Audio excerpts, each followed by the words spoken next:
Hey, what's up everybody? I wanted to make a video and show you guys how I'm magnetizing these Combi-bolters from the Chaos Terminator kit. It seemed an awful shame to glue them together when I thought, I could get a lot more variety out of them for those tournaments that I never go to, or those random people that I never play with that are hard up, what you see is what you get. So anyway, if you look at these Combi-bolters in this kit, it's really a pretty cool kit actually. They're split down the middle, and I don't have any of them handy, but they also have options for the there's one plasma option, there's two melt option, there's two flamer options in the kit, but there are 5 of the ones for the storm bolter. So what I was racking my brain thinking about this, and what I originally was going to try to do was try to drill into it. And I'm going to show you why that's a bad idea, because I was going to do it on the first one I did. You see that little white dot? I was almost to the point where I was going to pop through that sucker, and I stopped myself. So I was originally going to try to drill it out and make a 1/8 of an inch thick magnet fit in there so it would hold really tight, because what I ended up using were these, I guess they're 1/16 by 1/32 magnets. They're very tiny, I don't even see that, but yeah, very, very tiny magnets, you can see.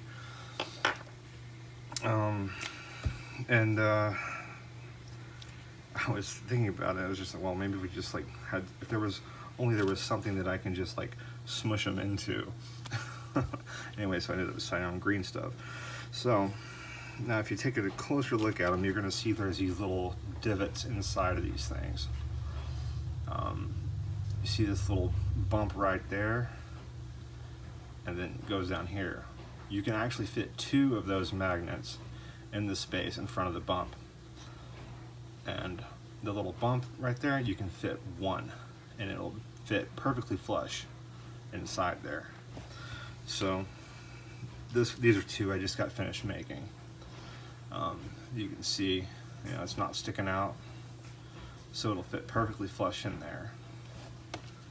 And again, and on the, I guess what you would call the female end, or the male end, is just going to clip to the bolter that's going to be attached to the arm. I just went ahead and put 1 on each, just to,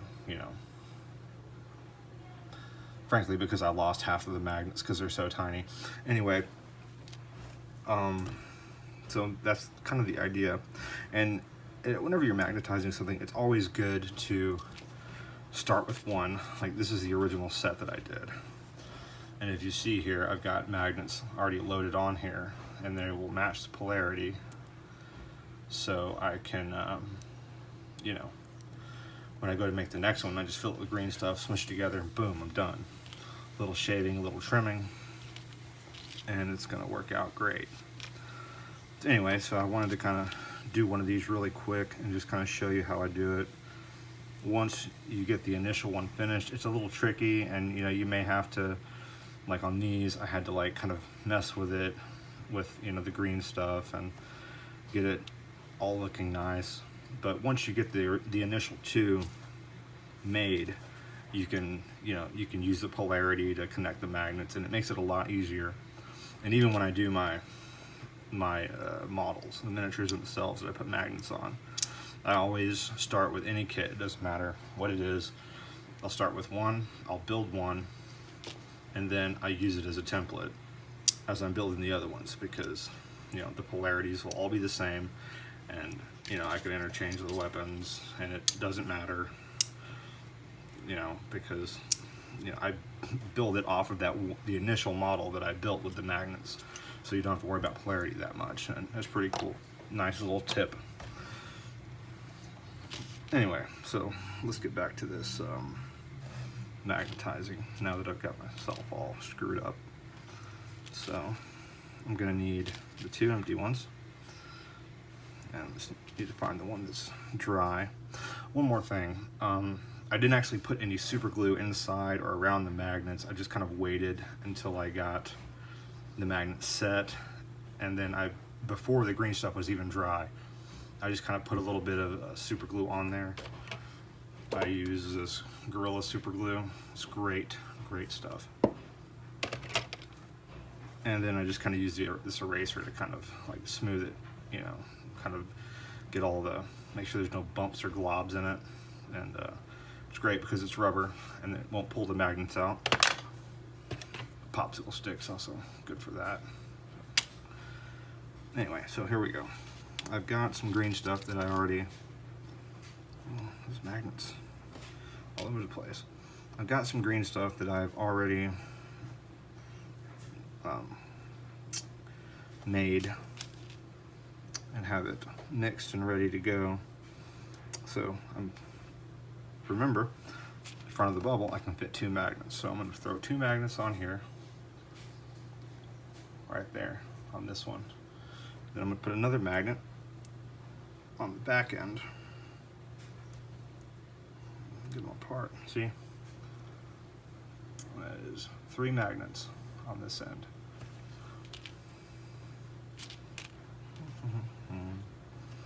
And this is going to be the other end on the little build, whatever you want to call it. So I'm doing this. See, this is going to go into the other end. Now, green stuff. Doesn't take much. This is a tiny little glob I have left over. So I'm going to pinch this off. I don't even know if this is in focus.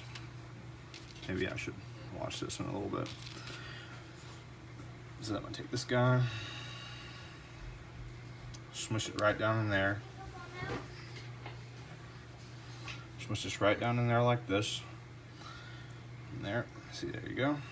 Now, I'm going to take these magnets that I put on here, that, I'm just going to, if you pay attention, you'll notice there's this little jigger right here. And actually, you can use that as a hinge to kind of set it up. So there we go. And we're just going to squeeze it in place. It's hard to do this with the camera. So there you go. Sure, it looks nice. Then we pull it apart real quick. And we still have one of the magnets, but that's okay. You can always put it back in there.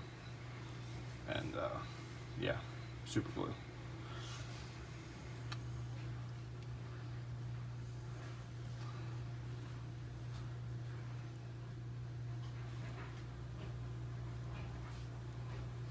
So yeah, I'll put it in there, but you want to be careful because sometimes these guys will flip polarity. So let's just do it one more time just to make sure.